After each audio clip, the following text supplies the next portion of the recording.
Hi, everybody. Stefan, Molyneux. Hope you're doing well. Back with a good friend, Dr. Warren Farrell. He is a great writer, great thinker, the author of many best-selling books, including Why Men Are the Way They Are, Women Can't Hear What Men Don't Say, The Myth of Male Power, Why Men Earn More, The Startling Truth Behind the Pay Gap, and the new, brand spanking new, The Boy Crisis, Why Our Boys Are Struggling and What We Can Do About It. Dr. Farrell, thank you so much for taking the time today. I am looking forward to talking to you. You're always a bright, thoughtful, curious interviewer. So this is a pleasure for me. Thanks. So the first thing that I thought was that the real boy crisis is that there's no perception of the boy crisis. Well, that is a good part of the boy crisis. Where that part of it comes from is that historically speaking, we needed our sons to be willing to be disposable, to die in war, so that we could survive. And so when you are training someone to be potentially disposable, it's hard to let yourself psychologically attach to somebody who you can lose, who is responsible for your surviving. So there's a tension between the biological instinct to be able to survive and the biological instinct to love your son is in tension with the biological instinct to make sure he prepares for war, to be able to make sure we don't become under Nazi rule or under whatever fear we had for each generation's war. And so that is part of why when boys are at risk, we aren't as worried about it. We've been trained to have boys be at risk historically. And so that's one aspect of why the boy crisis has been ignored. Conversely, we've been biologically prepared to protect women. So when women in any way, shape, or form cry, complain, express fears or feelings, we have learned historically and biologically to compete with each other. Stefan competes with Warren, and if we were normal guys, and we try to sort of make sure that that you're the biggest jock in the in the protector group, and or I am. And so what part of heroic intelligence was preparation for a short life, and whereas health intelligence is preparation for a long life. And so now our parents have a real challenge before them, which on the one hand, they want their sons to be heroes. On the other hand, they want their sons to be healthy. And so part of what I try to do in the Boy Crisis book is to look at why the very problems boys are having are so invisible to us. It's strange, too, because this elevation of masculinity into this Caesar bestriding the world kind of patriarchy, where we have so much power and so much control and so much authority and so many privileges, it seems like a very sophisticated and elegant way of saying, shut up, men, we don't want to hear about your problems. And that conflation of massive power with coldness, if not downright contempt for emotional problems, is a very jarring thing when you first begin to really see it. Yes, it really is. And throughout all of the women's movement's development, they've always said, men have the privilege and men have the power, and particularly if you're a white man. Well, I agree that white people have a type of privilege that, for example, African Americans do not have. But there is a difference between white people and white men versus women. The power that men have, the earning more money, is not earning more money for the same work. The pay gap is not between men and women, it's fathers and mothers. And when a man and woman became a father and a mother, both the mother and the father had different expectations. The pressure on the woman was to risk her life in childbirth, and the pressure on the man was to risk his life in war to protect the children that the woman bore. And so the additional money that the man made was discrimination against him. It was a result of the pressure on him not to be considered worthy if he wasn't earning more money than he was before he had children. And so we do see men earning more money than women, but instead of looking at that as privilege, Most men who earn more money go from driving a cab 40 hours a week to driving a cab 70 hours a week when they would prefer to not drive a cab at all. Or they go to, instead of being in a coal mine, they would prefer to be an artist. The jobs that men make the most money at often take them away from love. The father's catch 22 is that men learn to love the family by being away from the love of their family. But when the Pew Research Center asks men who are fathers, who are full-time workers, which would you prefer to do, work full-time or be full-time involved with the family? 49% of men say, I'd prefer to be full-time involved with the family and not work outside the home at all, but I need to work outside the home because that's my obligation, that's my expectation, that's what our family needs the money. And so what we've seen as male privilege is actually not male privilege, it's male obligation and fulfillment. But when our son walks into high school and hears about male privilege, and the message, as you said, really underneath it is shut up. You have male privilege. You shouldn't. We don't have to listen to you. It's the others of us that have not had this privilege that we need to listen to. It isn't a very inviting environment for him in high school or in college, and so and this is especially dangerous in college, where you have for many of our sons will be experiencing.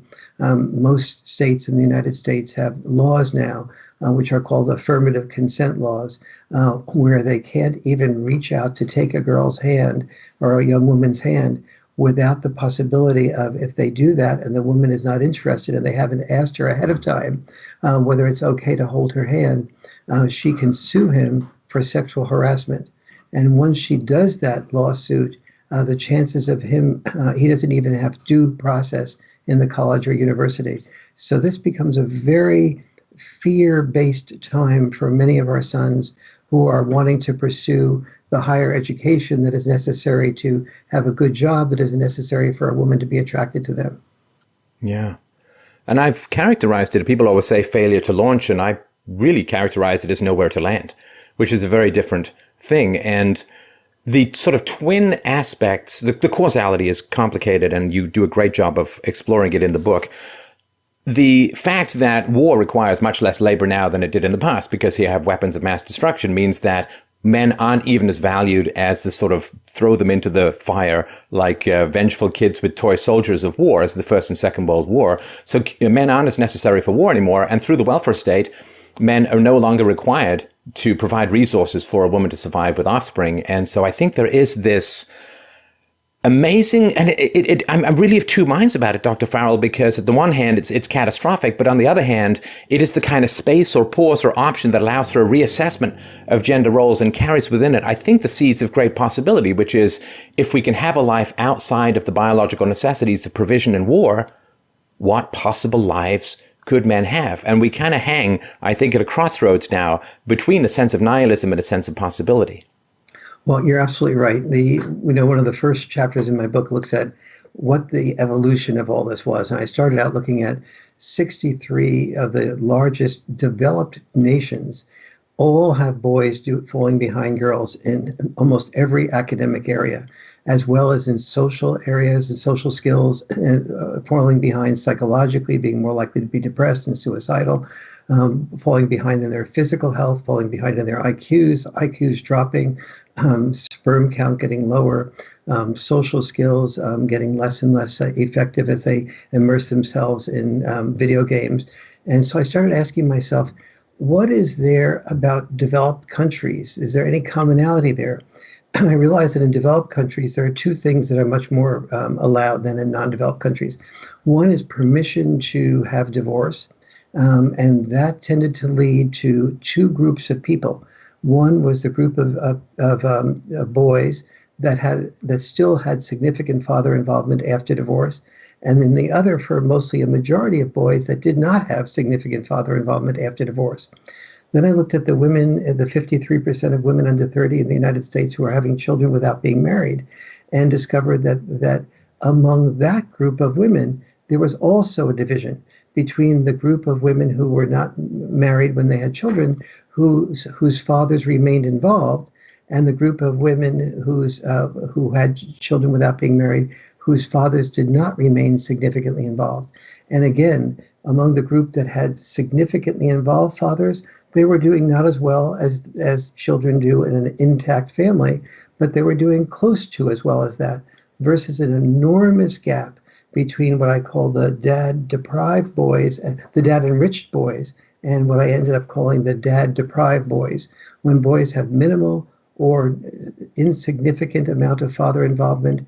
They do terribly, I discovered, on more than 70 different areas of success, of being able to be empathetic, being able to be assertive but not aggressive, being, when they have father involvement, much less likely to have depression, delinquency, discipline problems, drinking, drugs, to be involved in computer game addiction, as opposed to just computer games, which up to a point are very healthy, being involved in porn and addicted to porn.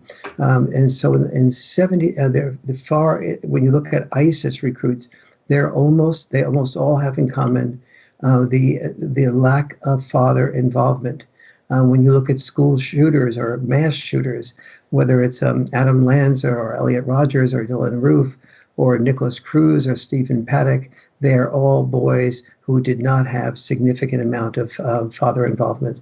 And so there's this enormous divide occurring. And I would predict that this divide that came from advantage, the ability to survive, has ended up creating permission for divorce.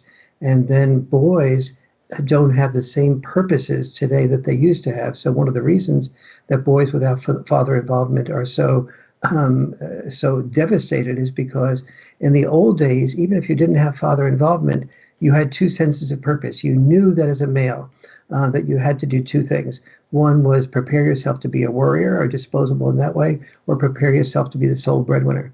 Today, the warrior, as you said, is less important. The sole breadwinner is not does not make a man's identity a man.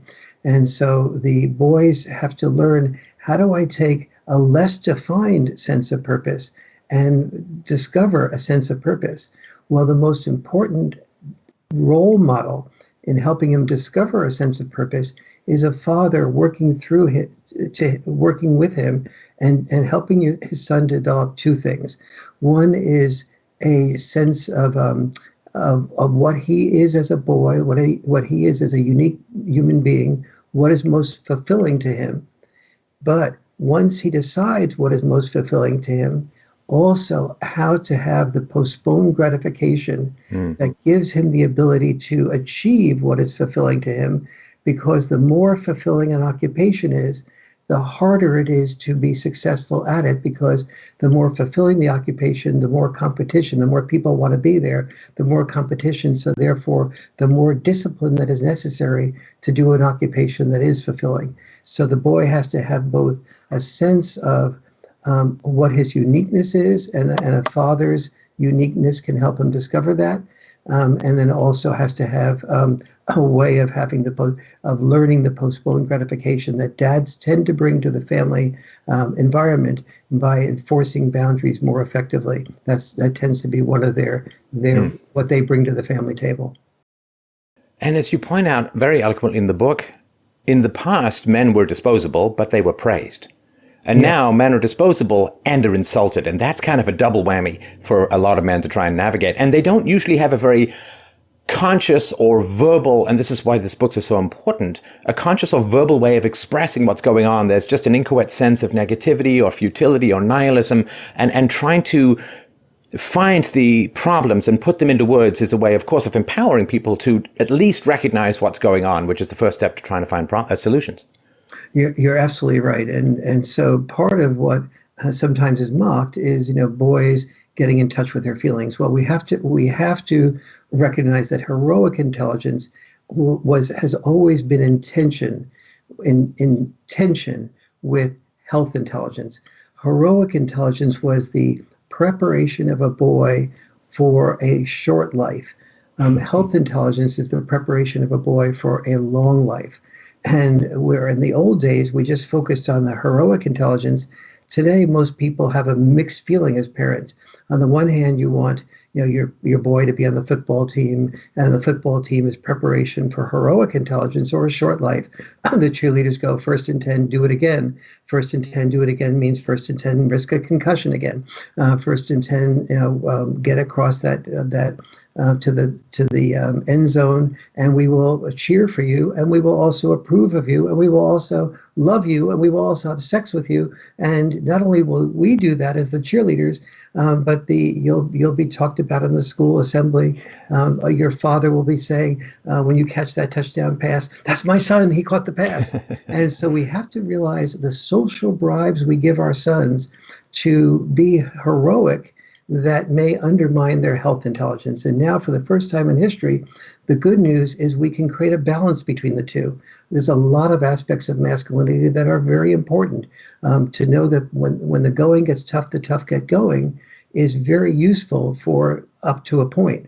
But if you don't tune into your feelings and find out when you go over your edge and you're willing to get concussions and spinal cord injuries that ruin you for life, then that's gone over the edge. In the old days, we couldn't pay attention to whether a boy went over the edge. We just admire him for toughing it out no matter what the situation was.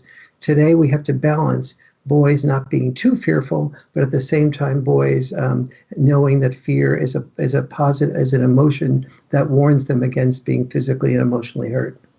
Yeah, I think I've actually in my life heard more about carpal tunnel syndrome from women typing than brain damage from men in extreme sports and at work.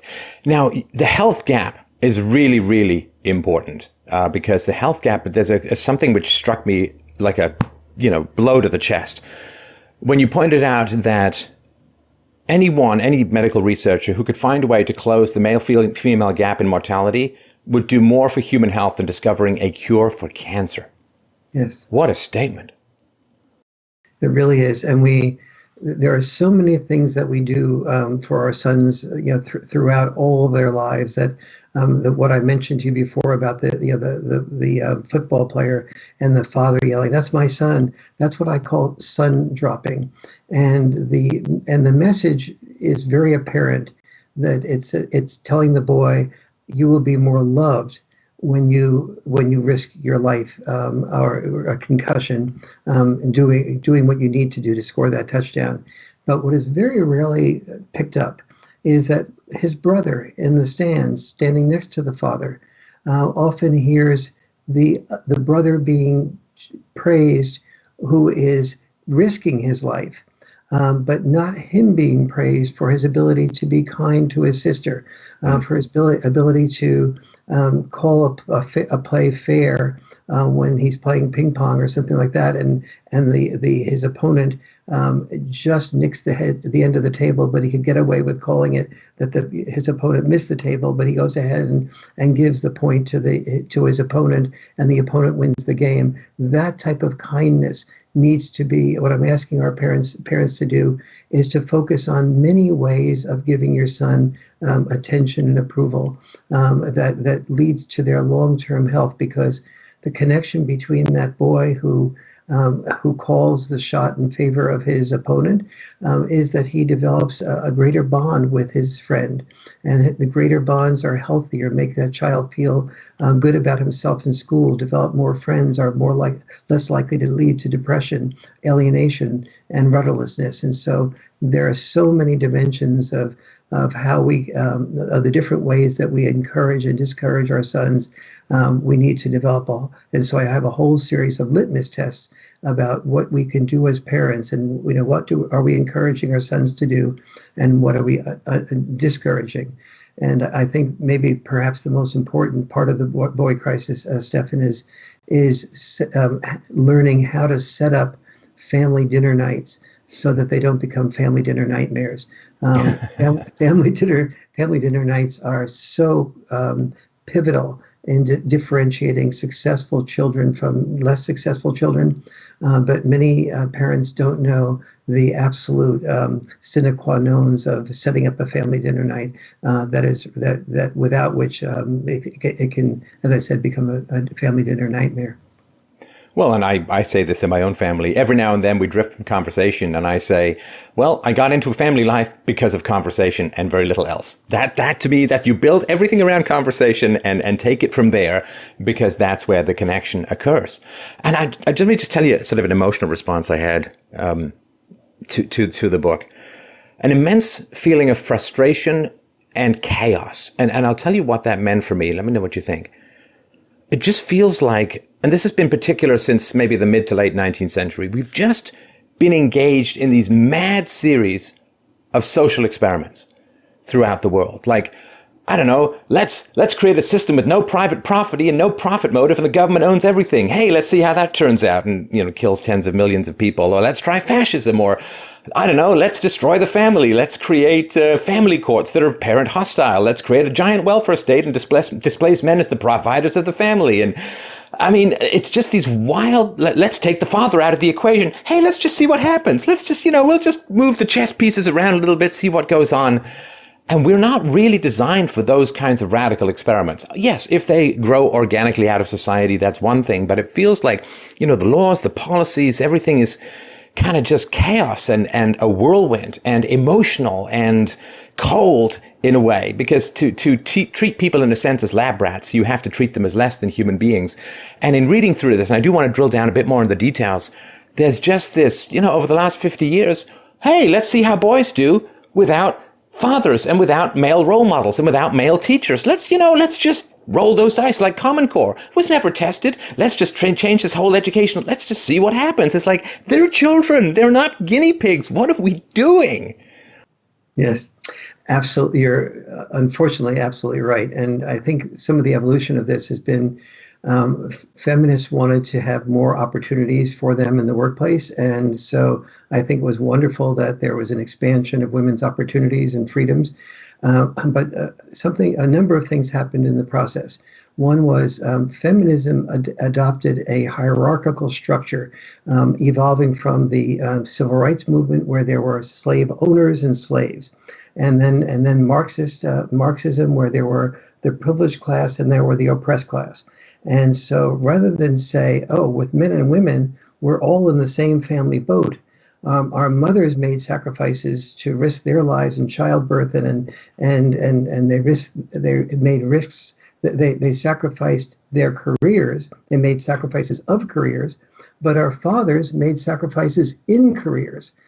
So both mother and father were trying to do the exact same thing, which is make the types of sacrifices that were necessary so that their children could have lives that were better than theirs, with more options, with more freedoms.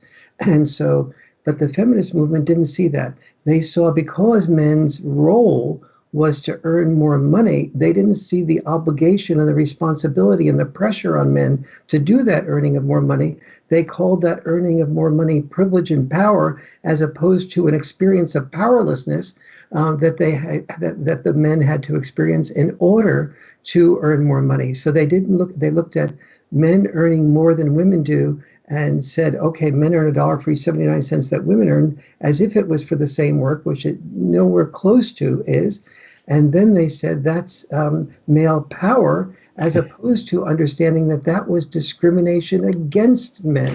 It was discrimination. And sorry to interrupt, but just for men as a whole, you ask yourself this question: if you're a father, and particularly if you're a provider for a family, let's say you get a big raise, do you sit there and say, woohoo, that's all for me? Yay, I get all this money, I can go buy a boat. You recognize that you're going to get to keep pennies on the dollar if you're lucky from that raise. If you're single, you might say, I can go buy the boat so I can attract a woman who wants children, so I can eventually divide my money more with other people. But if you're married, you absolutely know that if you're going to be at all respected, or that you are going to be a father who is going to put the primary money to making sure that children are healthy, they live in a good neighborhood where they can have access to good schools, the types of friends you want, and all of that costs mortgage money, tax money, orthodontist money, and security blankets in order to be able to deal with emergencies, and so on. And so, and that's what the feminist movement completely misunderstood.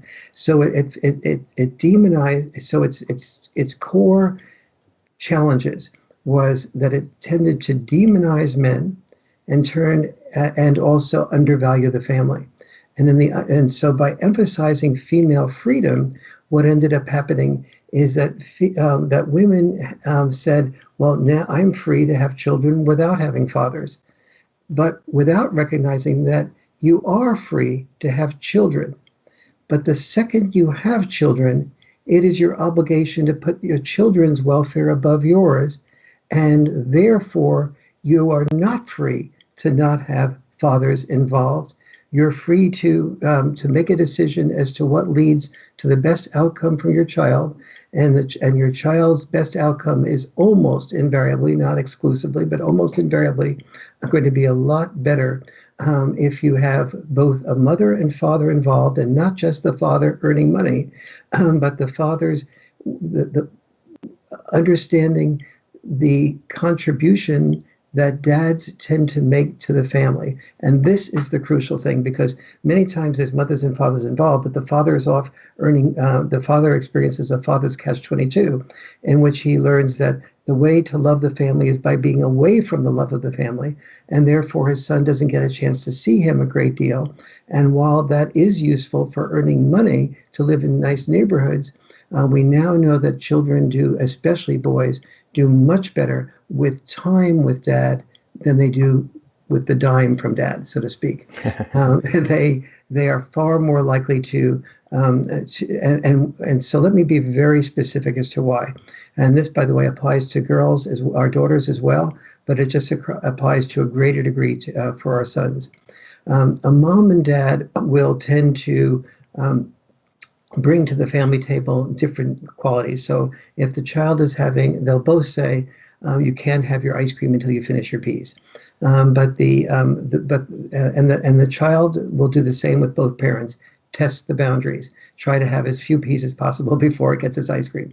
Mom will then tend to sort of try to negotiate a few more peas, like, sweetie, you didn't finish your peas, but maybe could you have a couple more and then you can have your ice cream. So the child learns, aha, with mom, I can manipulate a better deal. With dad, the dad's more frequent response is something like, excuse me, we have a deal here. The deal is you finish your peas, you get the ice cream. Not You don't get to renegotiate after the fact. Exactly, you don't get to negotiate.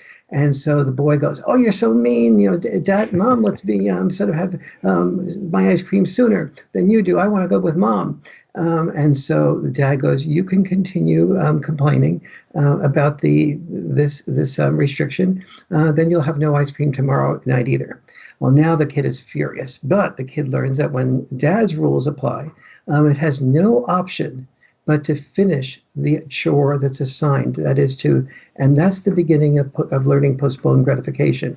And life and adulthood. I mean, you go for a job, say, oh, I want $50,000 a year. I'm going to work 5 days a week. And they say, sure, okay, come work for us. And then you show up, and then on your second day, I think 60,000 for 4 days a week is where I'd really like to take this. And they will help you take it, just out the way you came in. That's kind of life. That's reality. As I said to my daughter, we don't get to renegotiate the mortgage after we sign the papers. When we sign the papers, that's your promise. And the promise is not something that's fluid. It doesn't have a tailspin that you can play with. And the promise is the promise. It doesn't mean you can never renegotiate, but it's pretty rare. And it is at the discretion of the person we can go and renegotiate with the bank if we want.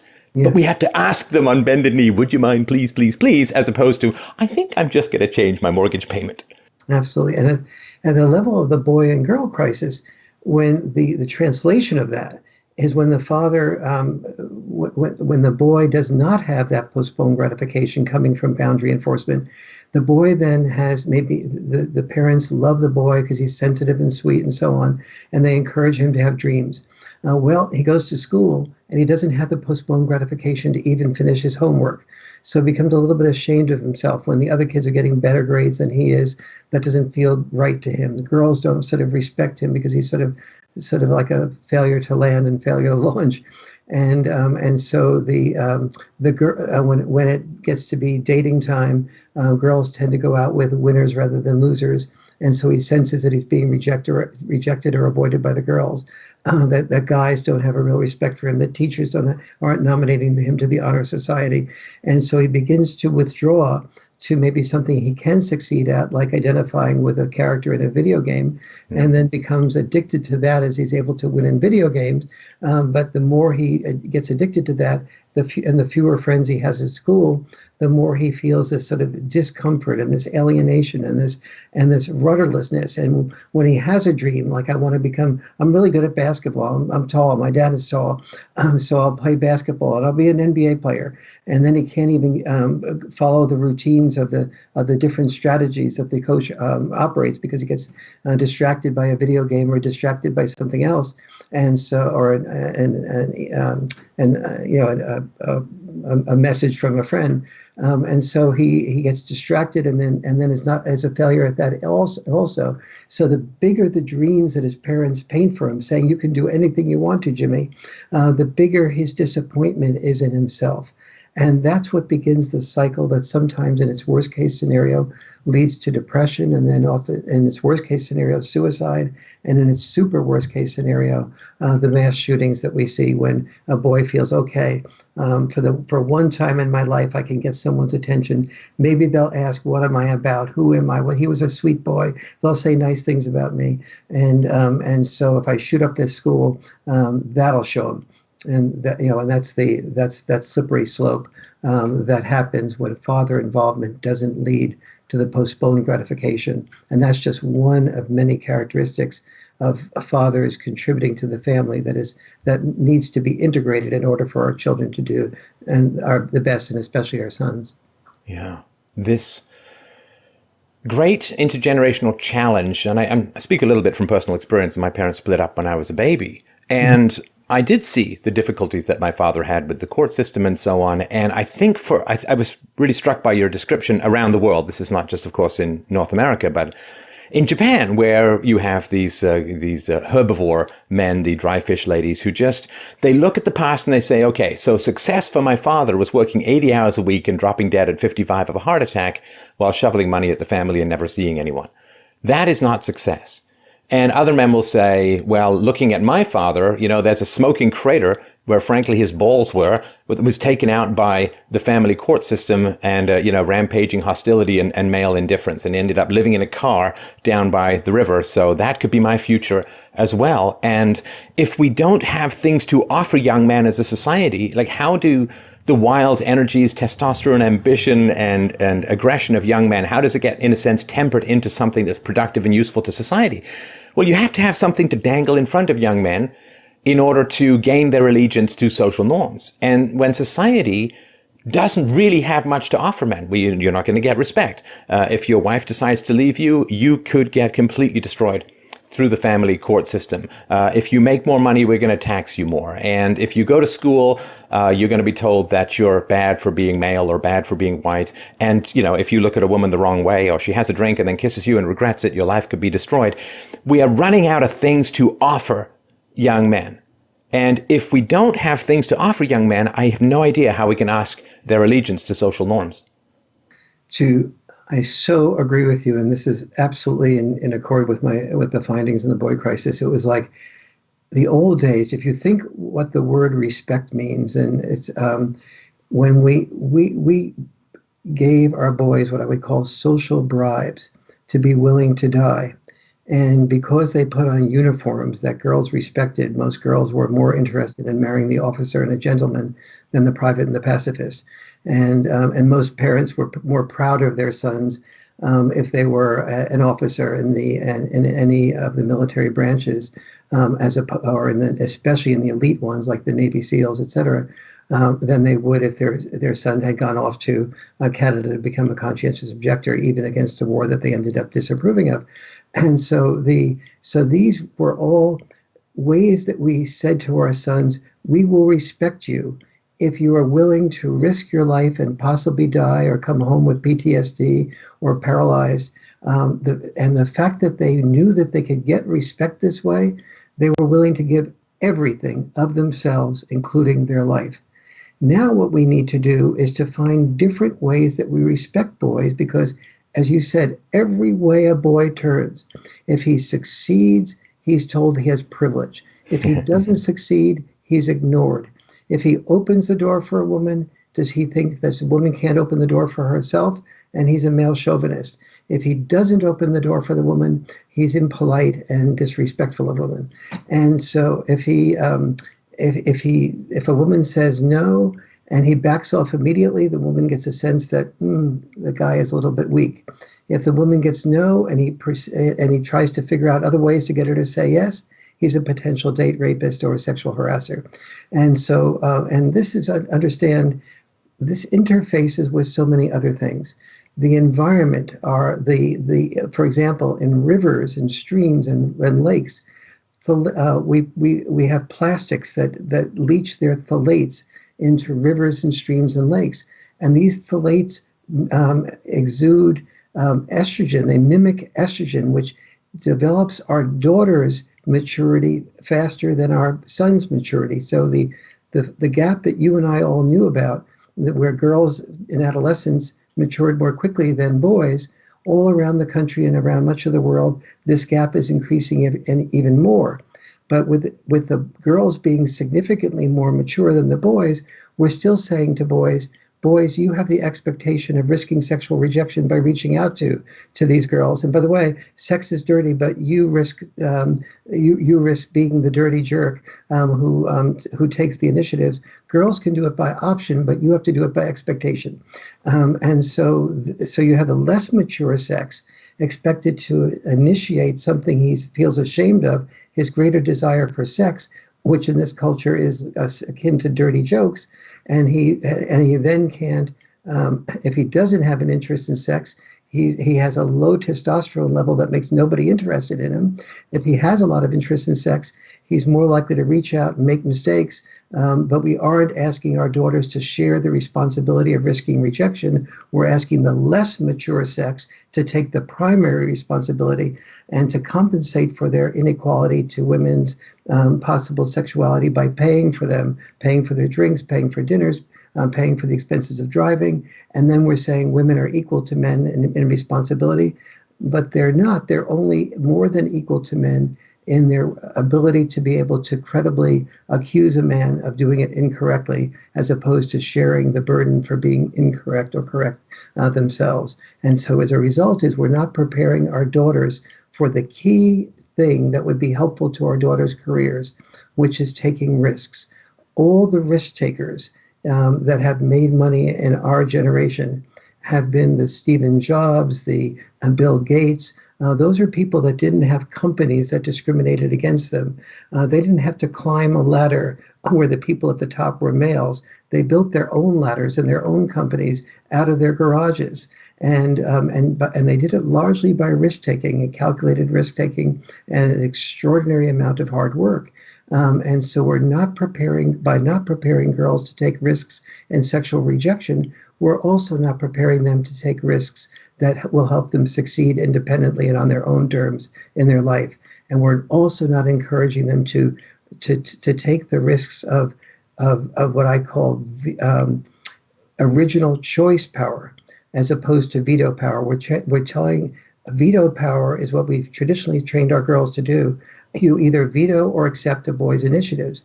Oh, the man proposes, the woman disposes, right? Okay. Yes, exactly. And we're not asking girls to do that by expectation. We need to serve our daughters better, because when children choose guys that they're interested in, that have body language that they're attracted to, they make original choices and they take risks with those original choices. And therefore, the girls are likely to become women who are happier in their marriages. And one thing that we know that Gottman has also helped us see is that when it is true, happy wife, happy life. And so if happy wife, happy life is generally true, we need to have women take charge of their life by having original choice power rather than veto power. And so we have to help our daughters do that at places like family dinner night, and avoid both the boy crisis and the crisis of not having our daughters be able to take risks that help them determine their own lives. Yeah.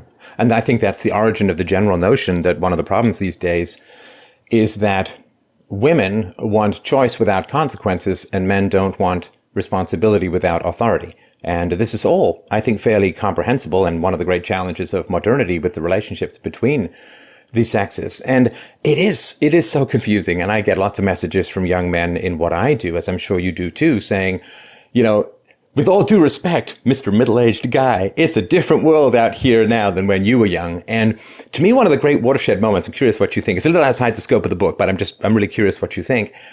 The 50 Shades of Grey explosion in the emotional, literary, and sexual landscape of the West, to me, is quite astonishing.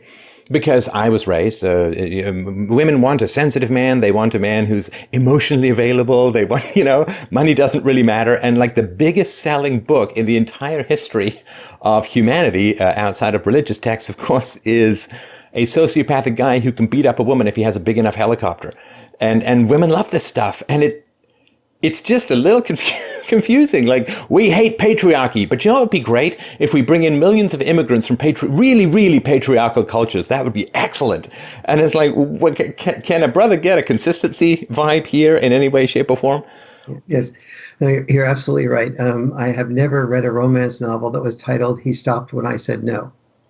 And, all the way back to Heathcliff, right, from Wuthering Heights. Yes, no, absolutely. And then, what is the number one? You were just talking about the number one best-selling fiction book is clearly, almost sadomasochistic in its orientation, and it's not men that are buying this; it is women that are buying this.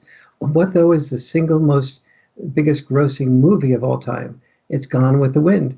And Rhett Butler doesn't say, "Oh, if you're not interested in going upstairs, that's okay, no problem. We'll stay down here and have a good conversation." But the women are reading the books where she's dragged upstairs and ends up becoming happy in the long run, and it's called romance. So guys are seeing women talk about this as romance, and then also and the sales, 90 or so percent to women. Make it clear that this is one message women are delivering about what they really want.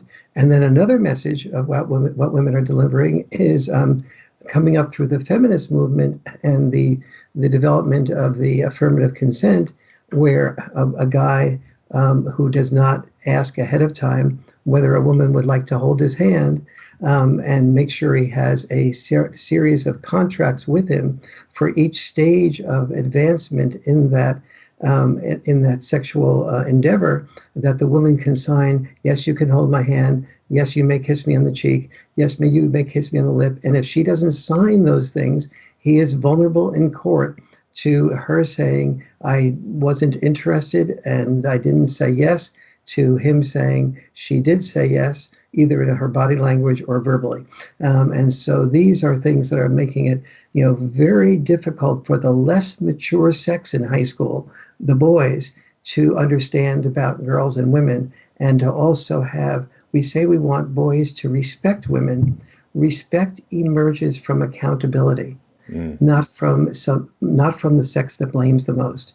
And so we really need to have, and when you go to work, it doesn't when human resources becomes not HR, but HER, her. And it's only a monologue and not a dialogue.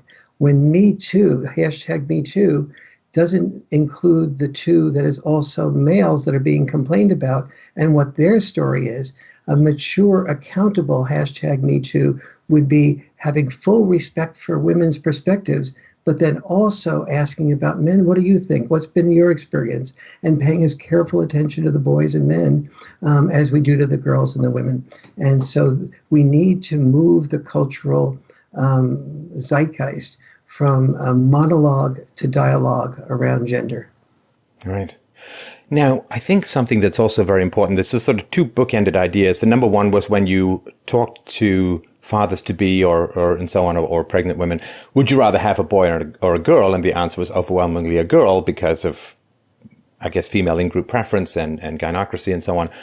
But it also struck me that, of course, a lot of parents, as you point out in the book, are blaming themselves for what's happening to their sons. And when you take the view, as you do, this is from part 1, chapter 5, the crisis of our sons worldwide.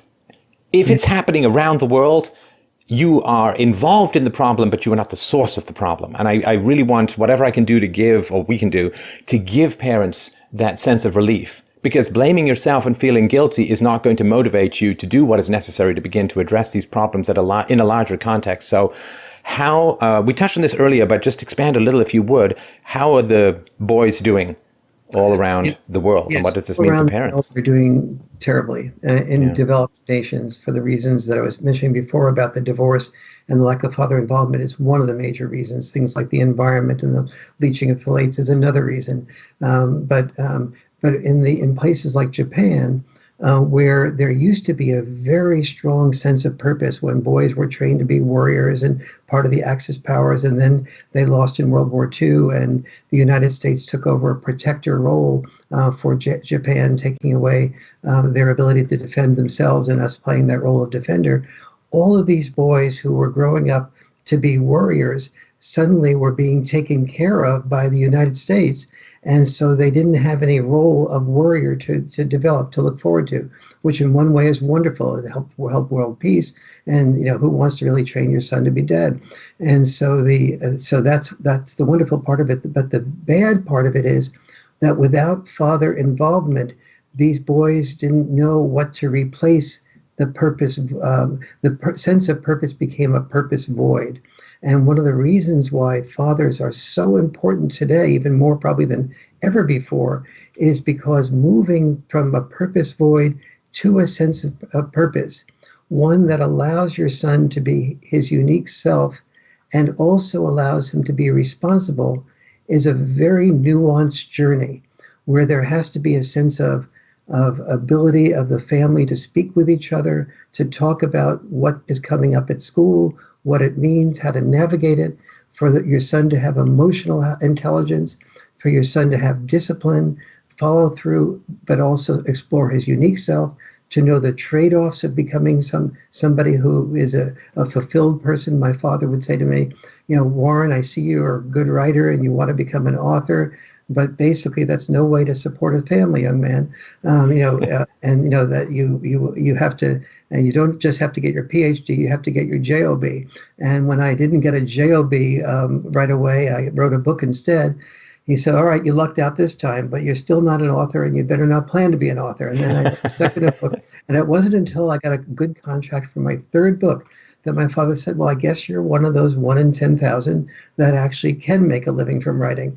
So you managed to save for your retirement by playing the lottery. That doesn't mean it was a good decision. Exactly. And when, one of the Myth of Male Power didn't do as well as, books before that had done, because I tried to explain more the male perspective in that book.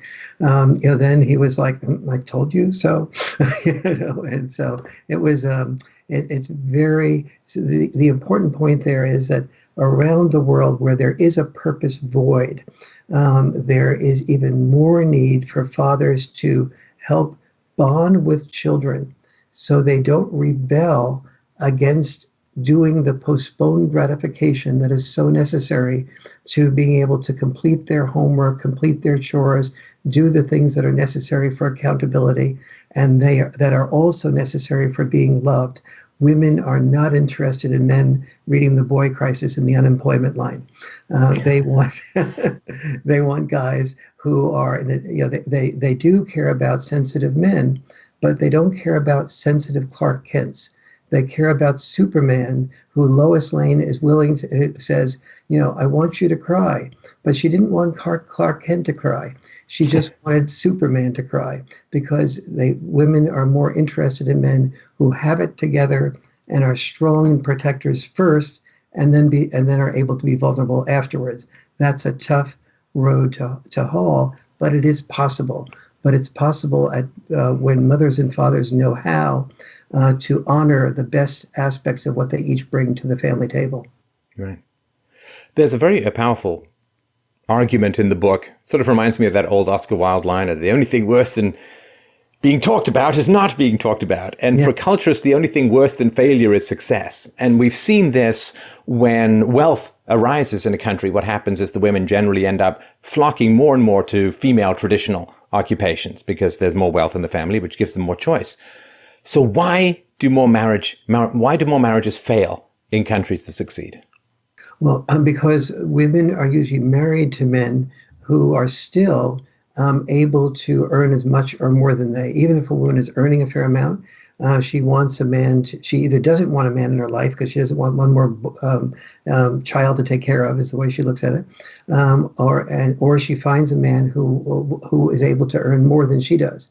And so the more she earns, the more she's free to up her ante about what she wants in emotional intelligence from a man. And so there's a lot of good news in that. And the good news is that we guys have to work on developing emotional intelligence exactly because we're no longer the sole providers to women. And so women can't just depend on us for money, keep their mouths shut, put their heads in the sand, and know that they have no choice but for men as a security blanket. But on the other hand, what women are not doing, and girls are still not giving women the signal, boys the signal, that they're interested in a boy, that they're interested in being a have-it-all woman.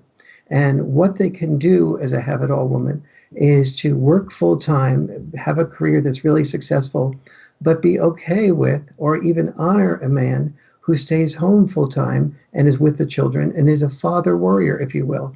We know now that children raised predominantly by fathers rarely lose their mother because the mother will always make time for the children. So when a child, and also when children are raised predominantly by fathers, they're very likely to have a positive view of the mother. They're likely to have boundary enforcement. They're likely to have very good bonding with the father. They're likely to get to bed on time. They're likely to be far more healthy. They're likely to be very upbeat and productive. They're very unlikely to be criminals, depressed, and have any of the other 70 sets of problems that are documentable that children have when they don't have father involvement. But we need to know how to educate women and how to educate men about what they contribute and why.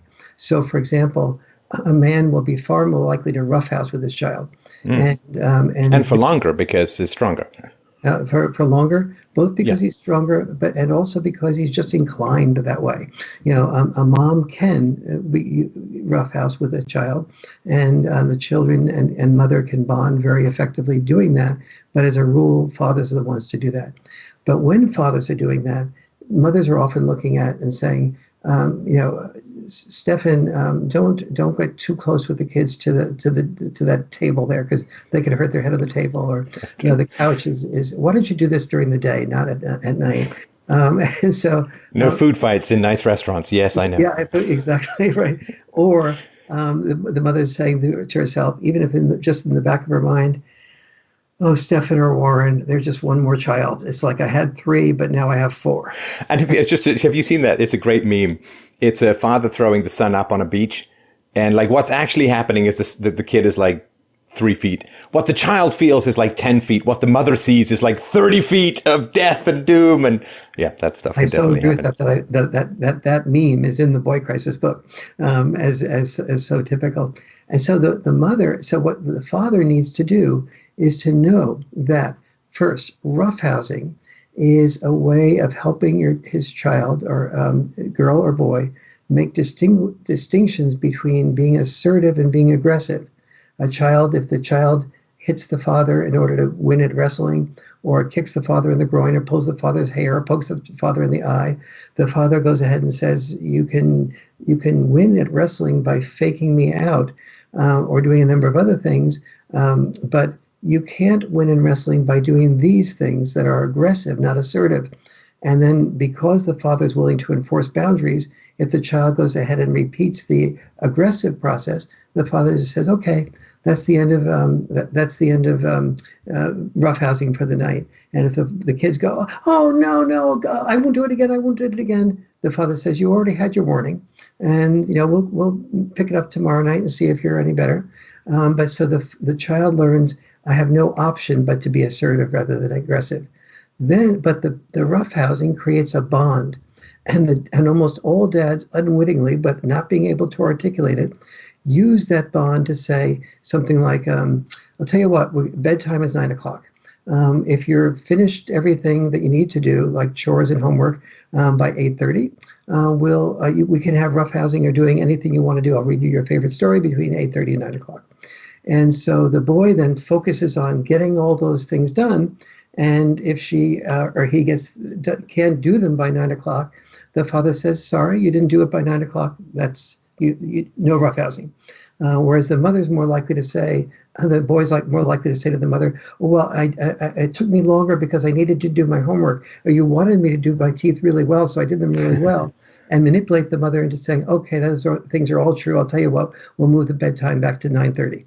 And so the data shows really clearly that the father that sets a bedtime specifically sets the bedtime later, but the children get to bed earlier for reasons like that. And the child doesn't resent the boundary enforcement that the father does because it's bonded with the father through the roughhousing. And so, but no father that I've ever met explains that to a mother, and mothers can't hear what fathers don't say.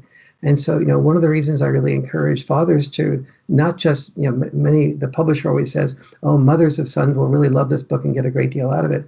Well, I'm saying, fathers, you need to take responsibility. We complain about women not being accountable. They often aren't, but we need to be accountable in terms of learning what we contribute and communicating that to the women in our lives. Right.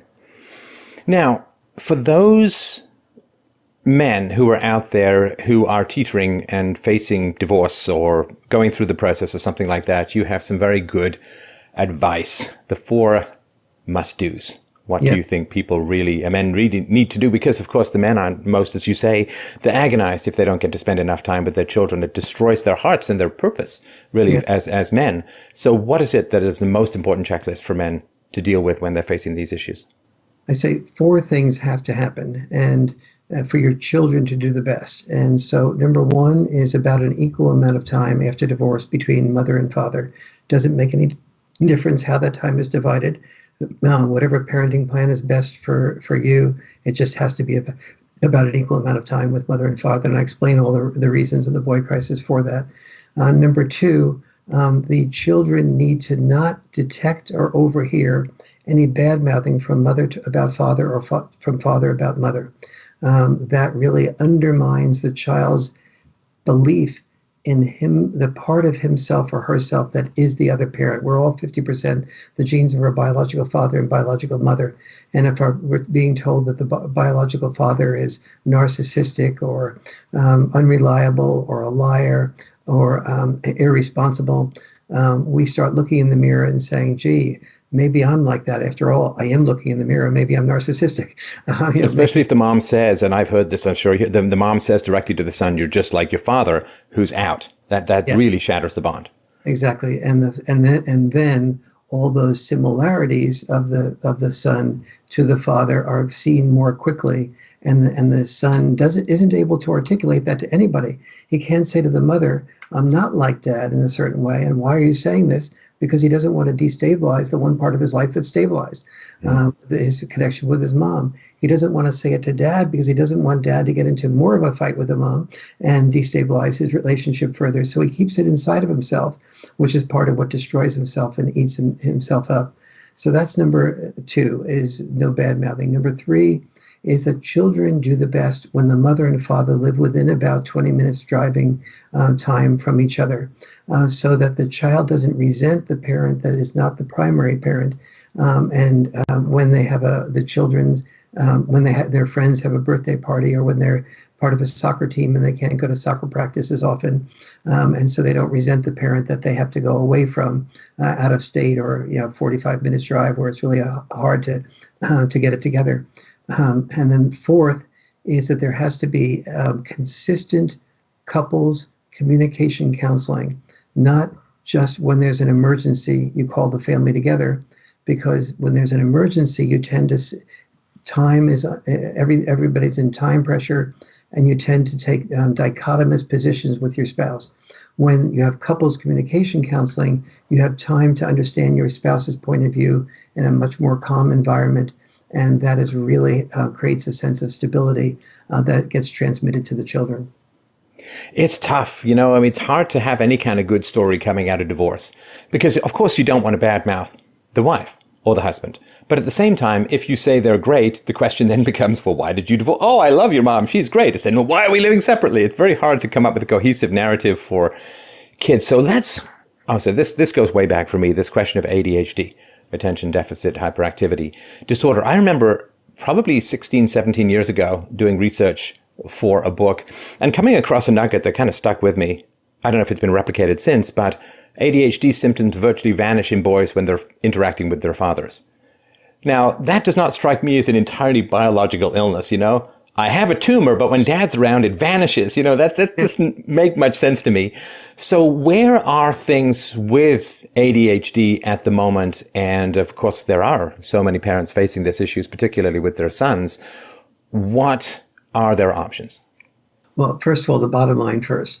When children are raised predominantly by dads, only 15% are likely to have ADHD. Even though, and where they're raised predominantly by moms, 30% are likely to have ADHD.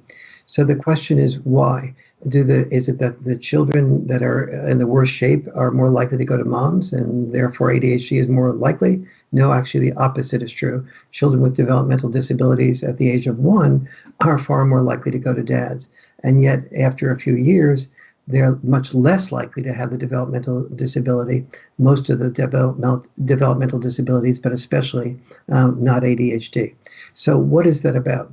The first thing is the fathers are far more likely to have the children be physical and be physical with them. They're far more likely to coach them. They're far more likely to roughhouse with them, as we just talked about.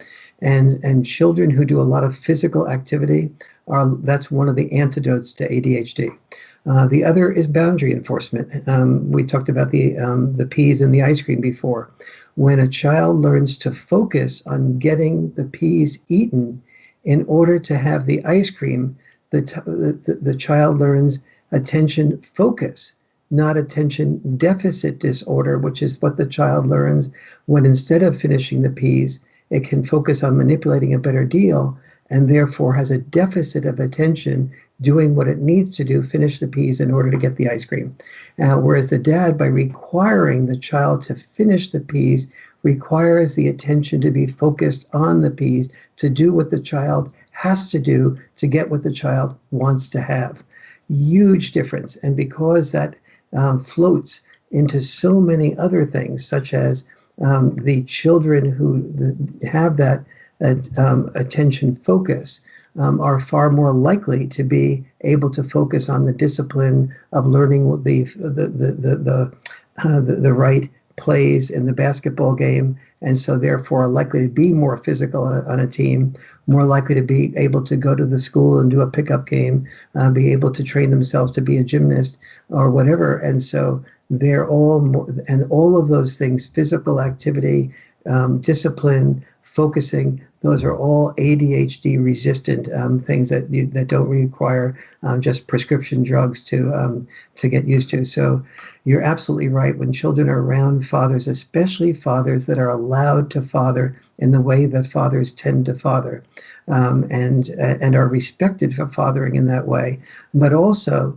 the fathers must respect the mother's way of mothering. There is a value to negotiating deals with moms. The kid says, can I climb the tree in the backyard? And the mother goes, no, sweetie, you're in a few years, yes. But right now, you're not capable of climbing that high. And dad goes, the same question asked the dad. The dad's more likely to say something like, yeah, you could do that, but be careful. Or I'll be here if you fall. Yes, I'll be here. Well, and with the mother's more likely to say, I'll tell if they negotiate a deal between the two of them, what's more likely to happen is that the mother says, all right, you can climb the tree, but not above this level. And and you got to be out there with them, Stefan or Warren, but give me the cell phone. I don't want you to get distracted. You're going to be out there with my son. And so the mother contributes a protector, sort of consciousness, and the father contributes a let the child figure out what's safe and not safe to a large degree by himself and or herself. And a result of that is the child gets the best of both worlds. And when kids are very young, you need that hyper caution. Absolutely. Toddlers are like death magnets. Yes. So many things can just wipe them out. So you kind of need that hyper caution. but trying to pry the mom off the hyper caution thing, don't leave the house. As a friend of mine, a comedian, Owen Benjamin, he says, don't leave the house, Timmy. There's autism in the grass. Like this level of caution, it's too much. And one of the roles of fathers is to pry some of that hyper caution, because we understand that to not take risks is the greatest risk of all. If you don't go outside, you don't get healthy. If you don't learn how to manage risks, you'll end up making foolish decisions. Falling out of a tree is a lot better than driving poorly in a snowstorm in terms of consequences. So for women in general, every slip, is like, they're going to be in hospital. It's going to be a body cast. It's all over, But for men, it's like, well, yeah, you need to learn. If you fall off your bike, that's one thing, and that is going to give you caution when you go skiing down the double black diamond. So there is no greater risk than no risk taking at all. And I think we can see this with things like childhood obesity and the sort of bubble wrapped childhood and so on. So. Sorry, I really didn't mean to take over that part. I apologize, but I just wanted to point out that totally there is a tipping point where the male risk-taking displaces productively the female risk aversion, and it's hugely important for the risk aversion to be there earlier, but there is a tipping point that men and women need to navigate. Yes, and this is one of the reasons why children do so much better when they have both mother and father, not only around, but valued. And not only playing their traditional roles, but fathers that my father, for example, came back from Europe after managing a company in Europe, and he he eventually, for a while, he sold fuller brushes from door to door because he was older and couldn't get a job. But then he eventually became a manager of a company, and they kept offering him higher and higher positions. And he just said, right after the first position, nope. I have my economic stability. I want time with my kids, time with my family, not more money.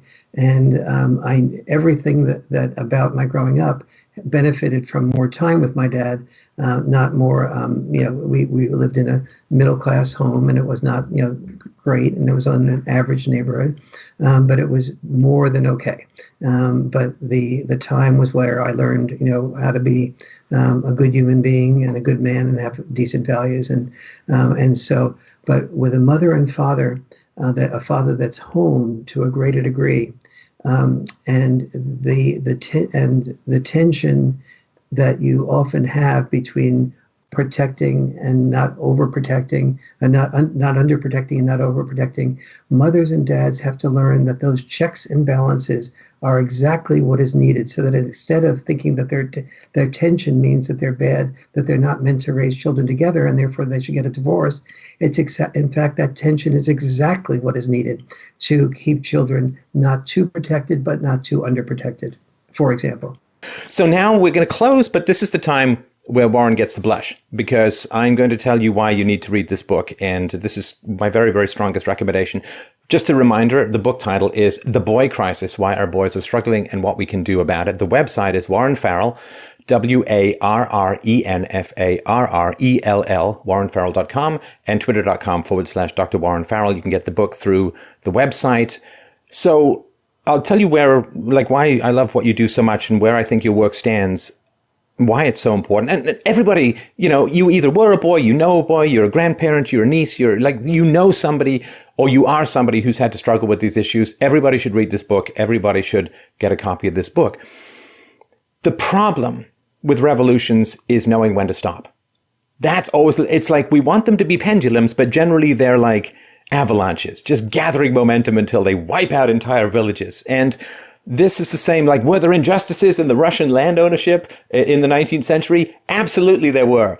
Is the solution to kill all of the kulaks? No, it's not. Somewhere in the middle. Were there injustices against women and men? Yes, absolutely.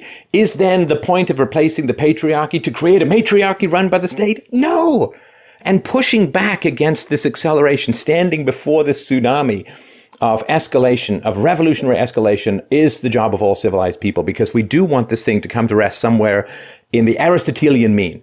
And everyone who is pushing back against these escalations, against this snowballing mob mentality of gender relations, is to me a brother and a sister in the diminishment of escalation that is really the key to having a continually civilized society. So the work that you have done for many years now to push back against these escalations and to try and find something in the middle is, to me, absolutely essential. And we all welcome revolutions that redress grievances, but it always seems they go to the point of creating new grievances that then require another revolution to come back. And those of us who are struggling to try and hold the middle course sometimes will get a lot of negativity from both sides.